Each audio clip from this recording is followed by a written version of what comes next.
I sit here at the Kollel right after Tfilas Nates, and I want to share with you this week, try to understand and get some clarity, a very, very difficult Rashi in Chumash. Rabbi Chaim said that the main reason that the Gula hasn't come yet is because people are not careful in mitzvah of Shnai Mikra V'Echad Targum. We know there's two ways to fulfill this mitzvah, either to learn the Targum, which is very difficult for those who are not familiar with Aramaic. The second way to do it is to learn Rush. Points out Seches Brachos that you can fulfill it by learning Chumash Rashi. And there are those who want to suggest maybe also if you learn it with a translation from the Art Scroll or another accurate translation, you could fulfill the mitzvah. But certainly someone who learns Chumash Rashi fulfills the mitzvah of Shnai Mikra V'Echad Targum in a very muhuddik way, very good way. And sometimes Rashi throws us, I guess you would call it a curveball, difficult Rashi. And we had one in last week's parsha in Kosai, and it really needs explanation. I spoke to one very chashuv rav, and he said, "No idea what Rashi is talking about. It sounds like very deep ideas." Share with the Rashi. The Rashi is right at the end of the Tochacha. Right at the end of the Tocha, the Torah tells us that Hashem has a bris with Klal Yisrael. Zachar as brisi. Avram is Bris Yaakov, this was Yitzchak is Bris Yaakov, and there the word Yaakov is spelled with a vav. It's Mala Yud Ayin Kuf Vav Beis. And Rashi points out that there are 5 places in Tanakh, where the name Yaakov is written Mali with a vav, and there are 5 places in Tanakh where the word Elio, the name Elio, is written without a vav, chasr. And what's the deeper meaning of this? It says, Yaakov notel os mishmo shel Elio. Yaakov took 5 times, he took a letter from Elio's name as Eravon, as a guarantee, Shiyavu v'yivaser gulas panav, that he would announce the gula. He would announce the gula before it comes. And many difficulties, Rashi says, just to get pashim shot, simple meaning.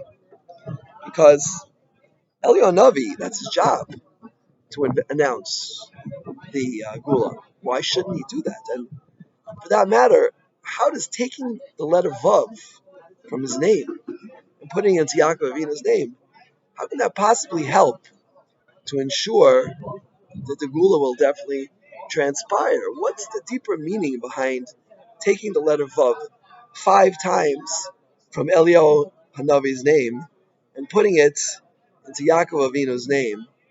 How will that ensure that the gula will come? So, one thing we have to know, it's a Tosfos in Bava Metzia, that Kof Yudal on the base, Tosfos in Bava Metzia brings from the Gaonim that Elio Hanavi's name is really Eliah. It's really his name. Elio is an added name. It's a changed name. Yeah, and Eliah was really one of the descendants of Rachel Imenu, and Tosfos there proves that he's not a Kohen. In fact, he's descended from Rachel. So Eliyahu, no, his name was really Eliyahu. The Os Vav was added. And what's the significance of the Os Vav? The Shem Shmuel, and this pasuk explains that the Os Vav, he brings from the Zohar. The Os Vav is a letter of truth, of emes.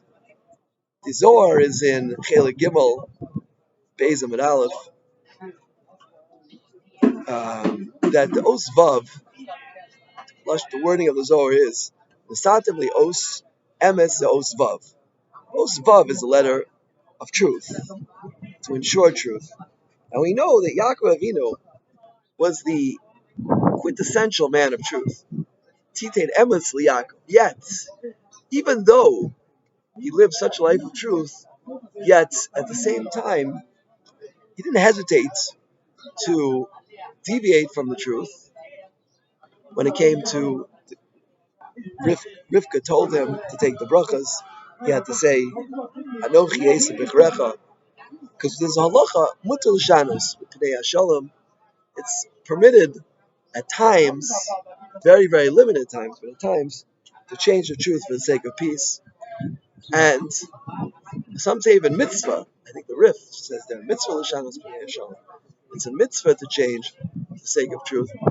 Yaakov Avinu, who's the quintessential man of truth, doesn't hesitate from deviating from the truth when needed. Now, the name Yaakov, Rabbeinu Bachai explains many times in the Chumash.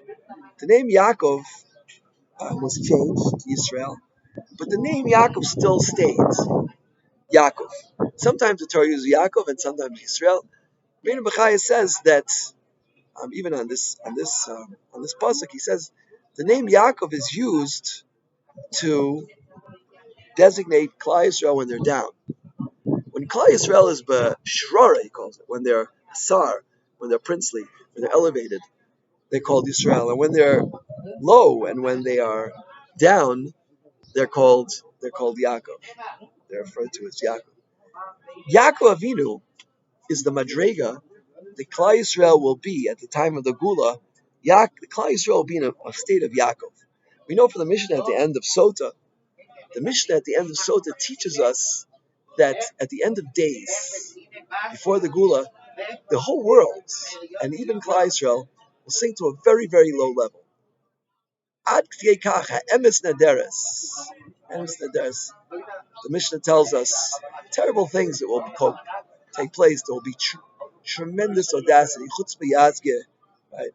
Beis vad beis zono. The immorality will break all boundaries. It will be a terrible situation. The Klal Yisrael will be in a state of Yaakov, but in that state of Yaakov, in that situation where we're at Yaakov, there's still hope. There's still hope, and this is what Rashi is telling us. That even in this lowly, lowly state, yeah, when it seems like the redemption is not possible, we've reached such a low state, and it's not by chance that the name Yaakov appears here at the end of the Tochacha.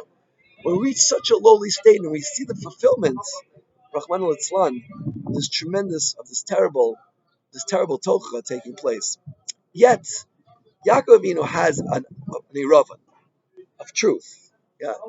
The name Yaakov, even the Jewish people in the lowest state, it can be transformed. We know the Klal, the rule is that Shini Shem, Shini Maza. When a name is changed, it changes the whole state, it changes the whole being.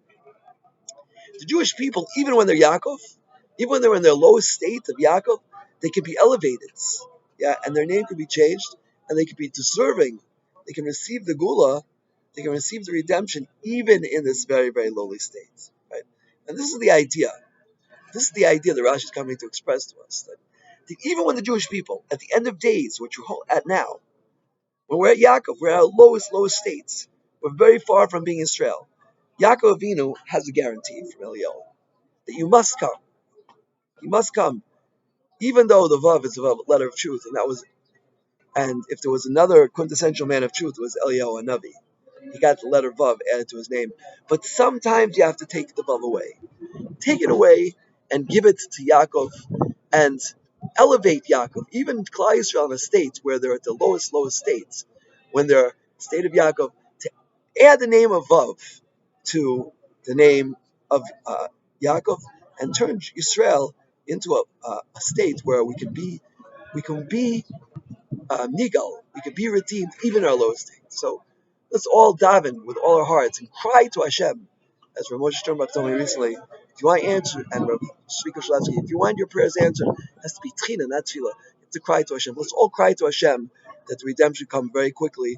Amen. Kein Ratzah.